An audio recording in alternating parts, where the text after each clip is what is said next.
TGIF, Good Friday morning. I'm Carly Boyette. And I am Natalie Taylor. It is Friday, so what better way to kick off a weekend than in our kitchen? Yes! With some oysters. We are so excited to add the Dats Restaurant Group to the Morning Blend family, and each week they're going to be sharing recipes and cooking tips with us. Again, so excited. We really are. We really are on cloud nine. I mean, who better to get cooking tips from than the Dats Restaurant Group? And we're actually going to start out today by celebrating National Oyster Day.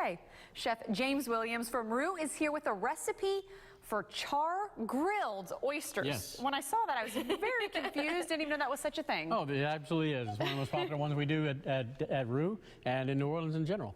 People love their oysters, and it's interesting. We're talking about now here in the summertime. We're kind of wrapping up summer. This is the time to have oysters too, right? I don't know. There's something about that goes time, right? Probably one of the better times because you get some of the sweetest oysters coming out right now. Oh, I didn't realize. And a lot of different ways to prepare them. So how are you? Let's go ahead and get to, we have a lot to talk about this morning, but I want to make sure we have time to cook them. So what we're going to do, just starting off, the best way to do it, just make sure you have a good oyster knife. Look right here at the base, you have the nice hinge. Yeah, how easy is this to do? I was going to say. It's really not too bad, right? Yeah, you might want to stand back a little bit. No, you can either pry them open or easiest way is just a twist. Okay, you are much better at that than I am. Only done a few 100,000. 100,000, no biggie. These look like good-sized oysters, by the way, because I feel like sometimes you can open them up and they get a little puny, but these are good. They are. They're, like I said, these are Louisiana oysters. And so they're some of the bigger ones I've ever seen. They're different oysters from all around the country. That some are smaller, some are larger, and really these are some of the best to be doing this kind of procedure. Yeah, with. how are you preparing them this morning? These are going to be char grilled. Actually, we're going to show you how to do them at home in a different way. If you want to do this process, you can use your oven if you don't want to fire up your char grill or your Weber grill, whatever you have. So what we're going to do. Now that we have the oysters shucked, you want to make sure that you've also cut along the bottom to take it right off the muscle off. Okay, that way it'll slide right out of the shell for you. Oh. You know what I love about you guys too, the Dats Restaurant Group, is as much as we like celebrating food holidays, y'all do it even more. So we really, I mean, this partnership this is perfect. What is that there? Okay, this is a garlic butter sauce. Oh, so just kind of. It's pretty thick. It is. It's had a chance to sit up at room temperature for a little bit. All you have to do is just melt a little bit of butter, or if you don't want to use whole butter, whatever kind of substitute you would like to use, that's fine.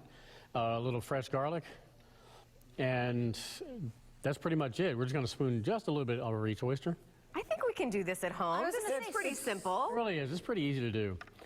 And this is a favorite of, no matter how you prepare them, I know that this goes over well. Yes, no doubt.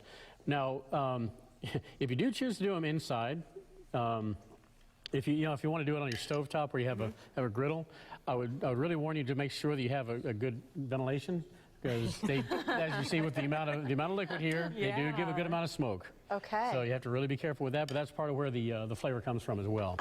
Okay. And this is a good, if someone hasn't tried oysters before, this is probably a good way to introduce them. It really is. To the flavor as well. It is, because like I said, the oyster's nice and sweet, and then we have a mixture of Parmesan and Pecorino Romano and oregano. Okay. I am liking this recipe. Yeah.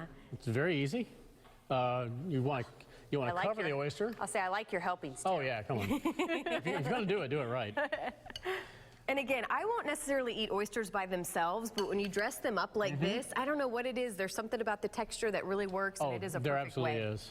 Hey, you mentioned Louisiana while you're finishing these up, and you are the man to be coming to the Roux family.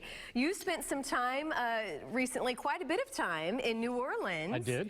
As a chef now, when you're coming to Roux and preparing these dishes and creating new things for the menu, this is like the perfect marriage. It is. Actually, I spent some time in New Orleans, as you said. I was started off with Commander's Palace, and then after 2.5, 3 years, I wound up moving to the other side of the Brennan family to work with Dickie Brennan's Bourbon House. Cool. Brand new restaurant that Dickie had opened, and they wanted to see if anybody would come over and help them out to open up. So there we did. Yeah.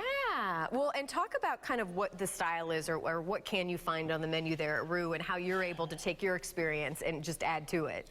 What we do is, a lot of people have said it's, say it's Nouvelle Creole, kind of a new take on some of the old classic dishes that are being done in New Orleans. It also incorporates some of the Cajun dishes, and so it's really nice to be able to take care of those things together. And then we're trying to incorporate a little bit more southern food as well. Some of the deep south as well. Again, another good marriage. There's a nice twist. Okay, well, before we know it, our time is going to be out. So I know I've got things in the oven here. So what's the next step? Next step, we're going to go right into the oven with these. It's going to go on, if you have a convection oven, you want to put it at 450 degrees. I know it says 400. I just didn't quite turn it up that high. For TV. It's for TV, exactly. I had to buy myself some time. And now what we're doing here is actually I'm bruleeing some lemons. Bruleeing lemons. I was saying, I wondered what you were doing. What is that? Oh, look, how cool. It caramelizes the outside, the cut face of the lemon. Okay. And what you're going to do to make this happen, just take a lemon, cut each end off so that when you do set it on the table, set it on there, it's going to sit nice and straight. Cut it in half, and then just face down into a hot pan, or... And are we squeezing those on the... You can if you like to. Okay. Not absolutely necessary with this dish, but it does add a nice flavor to it. Here it is right here. Exactly. Hey, real quick, tell people where you're located. I want to make sure people can find Roux. Okay, we're at 4205 South McDill Avenue.